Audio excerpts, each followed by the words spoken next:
దా వెంకటేశ్వర సుప్రభాతంలో తర్వాత శ్లోకాలు చూద్దాం. సూర్యందు భౌభ బుధవాక్పతి కావ్య సౌరి స్వర్భానుకేతు దివిషత్ పరిషత్ ప్రధాన తత్వా సదాస చరమావధిదాసదాసా శ్రీవేంకటాచలపతే తవ సుప్రభాతం. సూర్య ఇందు భౌమ బుధ వాక్పతి కావ్యసౌరి స్వర్భానుకేతు ద్విషత్ పరిషత్ ప్రధాన. సూర్యుడు, ఇంద్రుడు, అంగారకుడు, బుధుడు, శుక్రుడు, శని, రాహు, కేతు. త్వద్వాసదాస చరమావధి దాసదాసా, వాళ్ళ దాసులు, వారికి దాసులు, వారి కడపటి మేరకున్న దాసుల వరకు. శ్రీవేంకటాచలపతి తవ సుప్రభాత, వాళ్ళందరూ నీకు దాసానుదాసులై ఉన్నారు స్వామి. సూర్యుడు, చంద్రుడు, అంగారకుడు, బుధుడు, బృహస్పతి అంటే నవగ్రహములు, దేవసభా ప్రధానులకు నవగ్రహములు, వాళ్ళంతా కూడా నీకు చరమావధి దాసదాసాహ, నీ దాసులకు దాసులుగా ఉన్నారు. నీ దాస చరమావధి దాసదాసాహ. ఎప్పుడైతే ఈ మన అంతః చైతన్యం పూర్తి ప్రజ్ఞతో ఉన్నప్పుడు ఈ బాహ్య యొక్క ప్రభావం పనిచేయదు. ఇంకా అంటే ఈ గ్రహాల యొక్క కూటములు ఇదంతా ఏంటిదంతే అంటే సరే, వాటి ప్రభావాలు వాటి కక్షల్లో ఉన్నప్పుడు తర్వాత మామూలుగా ఈ సోలార్ సిస్టంలో పనిచేసేది ఇదంతా జరుగుతూనే ఉంటుంది. కర్మానుసారంగానే అవి పనిచేస్తూ ఉంటాయి. మనిషి యొక్క జాతకంలో రావడం, పనిచేయటం, తర్వాత వాటికి సంబంధించిందంతా కూడా కర్మబద్ధంగా జరుగుతూ ఉంటుంది. ఎప్పుడైతే పరమాత్మను ఆశ్రయిస్తావో వాటి నీకు అనుకూలంగా మారుతాయి. నీ ఆత్మానుకూలంగా, ఆత్మ చైతన్యం యొక్క సంకల్పానుసారంగా మారుతుంది తప్ప అవి ఇబ్బంది పెట్టవు. ఇబ్బంది అనిపించినా కానీ మనకి ఈ జీవుడికి తెలియదు. పట్టుకోవాల్సింది లోపల పరమాత్మని. అప్పుడు ఇవి పరమాత్మ శక్తి వాటి రూపంలో పనిచేస్తుంది కాబట్టి అది మనకి ఏదైతే సరైందో దాని మాదిరిగానే మనకి పనిచేస్తుంది. ఏదైతే సరిగా మనకి అవ్వాలో, ఏదైతే అవసరమో దాని తగ్గట్టుగానే మనకు పనిచేస్తుంది అనమాట. తర్వాత శ్లోకం. త్వత్పాదధూళి భరిత స్ఫురితోత్తమాంగా స్వర్గాపవర్గ నిజపేక్ష నిజాంతరంగా కల్పాగమాకలయాకులతాం లభంతే శ్రీవేంకటాచలపతే తవ సుప్రభాతం. తత్పాద ధూళి భరిత స్ఫురితోత్తమంగా, మీ పాదరేణువులతో కూడిన ప్రకాశించు శిరము గలవారు అనగా మీ పాదసేవకులు. స్వర్గాపవర్గ నిపేక్ష నిజాంతరంగా, స్వర్గము అంటే తర్వాత వచ్చే పుణ్యలోకాలు, అపవర్గము అంటే మోక్షము. స్వర్గము మోక్షము నీ యందు అపేక్షమగలవారై కల్పాగమోన కలయ, కల్పమనవచ్చు భావన చేత కుదాం వ్యాకులత నుంచి లభంతి పొందుచున్నారు. వెంకటాచలపతి, నీ పాదధూళి శిరమును ధరించిన నీ పాదసేవకులు స్వర్గ మోక్షములను కూడా వాళ్ళు నొల్లక మరొక కల్పమున వచ్చునని వ్యాకుల పడుచుందరు. ఈ శ్వేతవరాహంటే ఈ వేరే కల్పాంతాలు వస్తాయి, ఇంకేదో జరుగుతుంది అంటే ఎప్పుడైతే అసలు చైతన్యాన్ని ఉన్నప్పుడు ఈ కాలం అనేది వాడికి వర్తించదు. ఆ జీవికి తర్వాత కల్పాలు వస్తాయి, మోక్షం వస్తుంది, ఇంకేదో స్వర్గం వస్తుంది, ఇట్లాంటిది ఏమి ఉండదు. ఆ స్థితికి వెళ్ళినప్పుడు అవి కూడా ఉన్నాయి. ఏదో భగవంతుడు భగవద్గీతలో చెప్పినప్పుడు ఎవరైతే పుణ్యాలు చేస్తారో ఆ పుణ్యం తీరేంత వరకు వేరే లోకల్లో జన్మ తీసుకొని మళ్ళీ వస్తారు. మళ్ళీ ఈ లోపల ఉన్నటువంటి ఆత్మని ఆశ్రయించి తీరాల్సిందే పూర్తిగా రావడానికి. అది ఎప్పుడైతే ఆశ్రయిస్తారో అప్పుడప్పుడు వాళ్ళకి స్వర్గం మీద కానీ మోక్షం ఏం కాదు కానీ ఇలాంటి మోహం ఉండదు. ఎన్ని కల్పాలు, కొన్ని లక్షల సంవత్సరాలు ఏం జరిగినా కానీ దాంతోనే ఉంటారు, ఆ చైతన్యంతోనే కలిపి ఉంటారు. అప్పుడు వాళ్ళ ద్వారా ఏమైనా జరగవలసినవి భగవంతుడు ఏదో సంకల్పం చేసి జరగవలసినవి ఉంటే అవి జరుగుతుంటాయి. పరిమితమైన వాటిని మీద వీళ్ళకి వ్యామోహం ఉండదు. కొంతకాలం వరకే ఉండి వెళ్ళిపోతూ ఉంటాయన్నటువంటి ఆ జ్ఞానాల్లో ఉంటారు. అటువైపుకి వెళ్ళాలి అన్నట్టుగా చెప్తున్నాను. స్వర్గోపగాగ్రశిఖరాణి నిరీక్షమాణాః స్వర్గాపవర్గ పదవీం పరమాశ్రయంతః మర్త్యాం మనుష్యభవనే మతిమాశ్రయంతే శ్రీవేంకటాచలపతే తవ సుప్రభాతం. ఇందాకటి శ్లోకాన్ని ఇంకొంచెం మరింతగా చెప్పు. స్వర్గోపరాగ్రశిఖరాణి నిరీక్షమాణాః, మర్త్య మర్త్య అంటే మనుష్యులు, మర్త్యలోకము అంటే భూలోకము.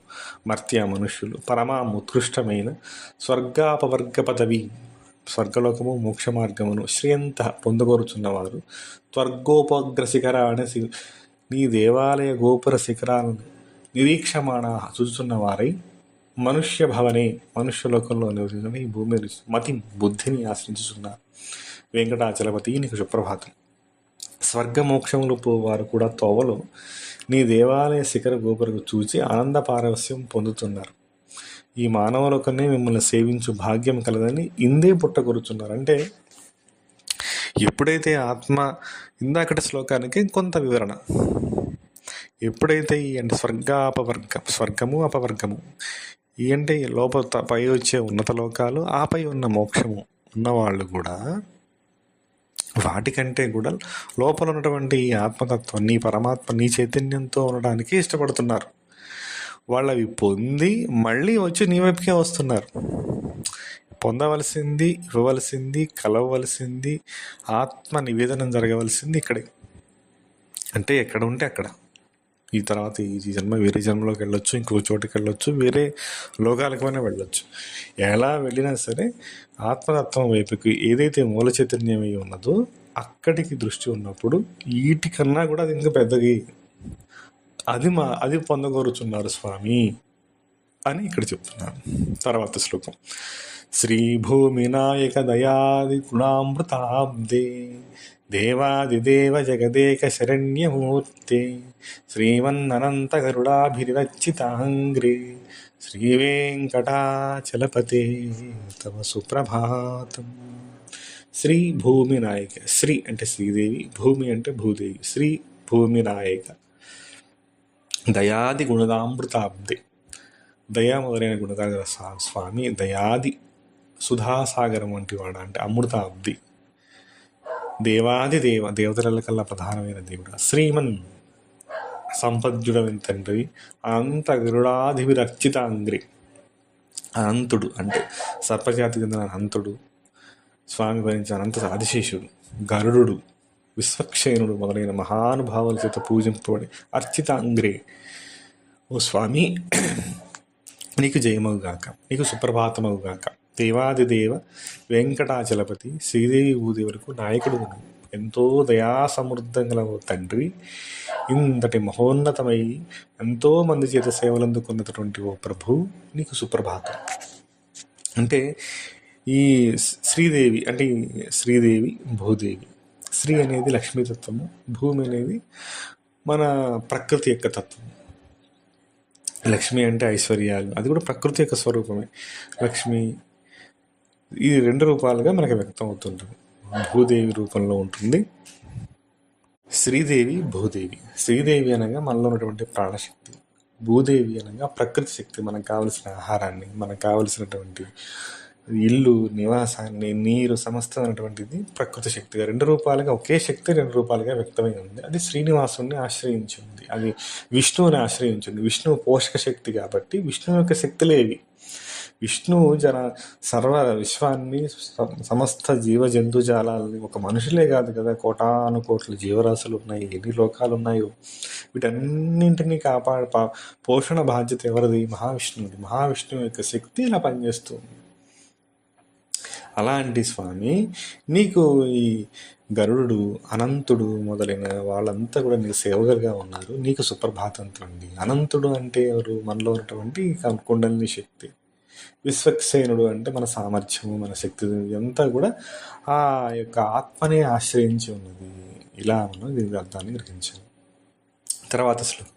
శ్రీపద్మనాభ పురుషోత్తమ వాసుదేవ వైకుంఠమాధవ జనార్దన చక్రపాణి శ్రీవత్సచిహ్న చరణాగత పారిజాత శ్రీవేంకటాచలపతి తవ సుప్రభాతం. స్వామి యొక్క నామాలు పద్మనాభ, పురుషోత్తమ, వాసుదేవ, వైకుంఠ, మాధవ, జనార్దన, చక్రపాణి, శ్రీవత్సచిహ్న, శ్రీవత్సం అనేటువంటి పుట్టుమచ్చ హృదయంలో కలగతుంది, శరణాగత పారిజాత, అందరు శరణాన్ని వచ్చిన వారికి పారిజాతంలాగా అడిగిన ఇచ్చేటువంటి తండ్రి వెంకటేశ్వర నీకు సుప్రభాతం అవుగాక. స్వామి యొక్క నామాలు ఇవి, స్వామి నామోచ్చరణ ఇదంతా. పద్మనాభ, పురుషోత్తమ, నాభియందు పద్మం గలవాడ, పురుషోత్తమ, పురుషుల్లో ఉత్తముడైనటువంటి వాడు, జీవుల్లో ఉత్తముడైనటువంటి వాడు. జన్మ తీసుకుంటే అందరూ పురుషోత్తముడిగా జన్మిస్తాడు స్వామి. వాసుదేవ, అందరిలో వసిస్తూ నివసించేటువంటి ఆత్మస్వరూపుడై నివసించే వాసుదేవ. వైకుంఠంలో ఉన్నటువంటి మహాప్రభు. మాధవ, జనాల్ని ఉద్ధరించే, జన సమూహాన్ని ఉద్ధరించే జనార్దన. మాధవ అంటే అందమైనటువంటి స్వరూపం గలవాడ. చక్రపాణి, చక్రాన్ని ధరించిన, సుదర్శన చక్రాన్ని ధరించిన స్వామి. శ్రీవత్స చిహ్న, శ్రీవత్సం అనే పుట్టుమచ్చని కలవాడవ. శరణార్థులకు పారిజాతం వంటి స్వామి దయగల తండ్రివి అని స్వామి యొక్క నామాన్ని సంకీర్తన చేసేటువంటిది అనమాట. ఇది ఈ శ్లోకం యొక్క అర్థం. తరువాతి శ్లోకం. కందర్పదర్పహర సుందర దివ్యమూర్తే, కాంతాకుచాంబుహ కుట్మలలోల దృష్టే, కళ్యాణ నిర్మల గుణాకర దివ్యకీర్తే, శ్రీవేంకటాచలపతే తవ సుప్రభాతం. కందర్పదర్పహర సుందర దివ్యమూర్తి. కందర్పదర్పహర సుందర దివ్యమూర్తి. మన్మధుడు, కందర్పుడు అంటే మన్మధుడు. మన్మధుడి యొక్క దర్పాన్ని హరింపజేసేటువంటి సుందరమూర్తి గలవాడా. అంటే పరమాత్మ యొక్క చైతన్యం ప్రజెన్స్ ఎలా ఉంటుందంటే దేనికి లొంగదు, కామానికి లొంగదు, వ్యామోహానికి ఎలాంటికి లొంగనికి అద్భుతమైన ఆనంద స్థితి. కందర్పదర్పహర ఏదైతే వ్యామోహాన్ని కల్పిస్తుందో, లేకపోతే ఏదైతే కామాన్ని కలిగిస్తుందో దాన్ని హరింపజేసేటువంటి, ఎప్పుడైతే ఒక భగవద్ భక్తుడికి, లేకపోతే మామూలుగా ఎవరైనా ఒక సాధారణ పౌరుడికి తీసుకున్నా కానీ వాడికి ఏదైనా మంచి సుఖంగా ఒక అలవాటు దొరికింది అనుకోండి, దానికన్నా చిన్న వాటిని వాడు పట్టించుకోడు. అలాగే ఒక భగవద్ భక్తుడికి భగవద్ నామం ద్వారా, లేకపోతే భగవద్ ధ్యానం ద్వారా కలిగే ఆనందం ద్వారా మిగతా వాటితో పోల్చుకుంటే ఎక్కువ ఉన్నప్పుడు దానికన్నా ఉన్న తక్కువ ఆనంద స్థితుల్ని వాడు తీసుకోడు. ఒకతనికి వేరే పని చేయటం వల్ల ఆనందం వస్తుంది, లేకపోతే ఆటల ద్వారా ఆనందం వస్తుంది, కొంతమందికి మందు దాటం వల్ల ఆనందం వస్తుంది, లేకపోతే ఇంకొంతమంది చెడు పనులు చేయటం వల్ల ఆనందం వస్తుంది, ఇంకొంతమందికి రకరకాల పనులు చేయడం, వేరే వాళ్ళని ఏడిపించడం వల్ల ఆనందం వస్తుంది. ఇట్లా రకరకాల దుర్మార్గమైనటువంటి రాక్షస విభూతులు మనలో ఉండి పనిచేస్తూ ఉంటాయి చాలామంది. అలా కాకుండా భగవన్నామ రుచి, లేకపోతే ధ్యానంలో రుచి, లేకపోతే మంచి పని చేయటం వల్ల వచ్చే ఆనందం ఒక్కసారి వాడు అనుభవిస్తే మిగతావి తక్కువ ఆనందం ఉన్నప్పుడు వాడు చేయడు. పరమాత్మ స్పర్శ తగిలి ఆ ఆనందం వాడికి కలిగినప్పుడు మిగిలిన ఆనందాలు తక్కువ అవుతాయి. అది కందర్పదర్పహర. అది దాన్ని తిరస్కరిస్తాడు, ఆ ఆనందాన్ని చూస్తాడు. కందర్పదర్పహర సుందర దివ్యమూర్తి. కాంతాకుచాంబుర కుట్మలలోల దృష్టి. ఇది పైకి ఎలా కనిపిస్తుంది అంటే, స్వామి నీ ప్రియురాలి యొక్క తామర మొగ్గల వంటి కుచమల యందు దృష్టి కలవాడా అన్నట్టుగా తెలుస్తుంది. అంటే తన భార్య యొక్క, ప్రియురాలి యొక్క వక్షస్థలం పైన దృష్టి ఉన్నట్లుగా కనిపిస్తుంది. అది పైకి అలా అనిపిస్తుంది అర్థం. ఇక్కడ ఈ శ్లోకం కూడా కొంత విమర్శకు గురైంది. చాలామంది మేధావులు ఇలా ఎందుకు చెప్పారు అన్నట్టుగా చెప్పారు. బట్ ఇక్కడ ఏంటంటే మనకు అర్థం కావాల్సింది కాంతా కుచాంబుర కుట్మలోల దృష్టి. కాంత అంటే ఎవరి కాంత? విష్ణువు యొక్క కాంత. విష్ణువు యొక్క కాంత ఏంది? శక్తి. విష్ణువు యొక్క శక్తి లక్ష్మి ఎక్కడ ఉంటుంది? కుచాంబుర కుట్మలలోల దృష్టి. కుచ వక్షస్థలంలో ఉంది. విష్ణువు యొక్క శక్తి వక్షస్థలంలోనే ఉంది శ్రీ మహావిష్ణువుకి. అలాగే సాధకుడి యొక్క దృష్టి కూడా హృదయంపై ఉండి ధ్యానించినప్పుడు భగవంతుడిని, అప్పుడు కందర్పదర్పహర సుందర దివ్యమూర్తి. అప్పుడు కందర్పదర్పాన్ని అంటే ఈ మన్మధుడి ప్రభావం నుంచి కూడా బయటపడేటువంటి ఆనందం, దాన్ని అధిగమించేటువంటి యొక్క మానసిక స్థితి అలా సాధకుడికి లభిస్తుందని ఇక్కడ చిన్న యోగ రహస్యం చెప్పారనమాట. అలా మనం ఈ అర్థాన్ని గ్రహించాలి. పైకి మనకు ఎలా కనిపిస్తుంది అంటే, నువ్వు మన్మధుడిని జయించు, రెండు ఒక కాంట్రడిక్టరీ స్టేట్మెంట్ ఇవ్వడు కదా ఈ యోగి, చెప్పినటువంటి మహాన్ పురుషుడు. పైన నువ్వు మన్మధుడిని జయించావు స్వామి అని చెప్తున్నాడు, కింద నువ్వు మళ్ళీ నీ దృష్టి నీ భార్య యొక్క వక్షస్థలం మీద ఉంటుంది. అలా కాదు కదా. అక్కడ యొక్క ఈ సంస్కృతం యొక్క మిస్టిక్ లాంగ్వేజ్ ఇది. ఆ పదాన్ని అర్థం చేసుకునే రెండు కాంట్రాడిక్టరీ స్టేట్మెంట్స్ ఉండవు. ఒకదానికి దాని ఎక్స్ప్లెనేషనే రెండో దాని మీద ఉంటుంది. కందర్పదర్పహర సుందర దివ్యమూర్తి అన్నప్పుడు ఏంటి, నువ్వు మన్మధుడి యొక్క శక్తిని కూడా నువ్వు జయించడం, ఆనంద స్థితి కలిగ తండ్రి నువ్వు అంత సుందరమూర్తివి అని చెప్పి మళ్ళీ ఇలా చెప్పడు కదా. అక్కడ ఏంటంటే ఎప్పుడైతే హృదయస్థానంలో అంటే స్వామి యొక్క శక్తి కాంతా కుచాంబుర కుత్మల రోల దృష్టి, ఆ యొక్క ఈ చైతన్యము హృదయం ద్వారా ప్రకటితమవుతుంది. హృదయంపై ఎప్పుడైతే సాధకుడు ధ్యానం నిలుపుతాడో అప్పుడు ఈ స్థితి లభిస్తుంది అన్నట్టుగా ఇది అర్థం. కళ్యాణ నిర్మల గుణాకర దివ్యకీర్తి, కళ్యాణ గుణాకర దివ్యకీర్తి, శుభకరమైనటువంటి గుణగల స్థానం గలవాడ ఓ దివ్యకీర్తి ఓ వెంకటాచలపతి నీకు సుప్రభాతం. తర్వాత శ్లోకాలు మళ్ళీ చూద్దాం. గోవింద గోవింద.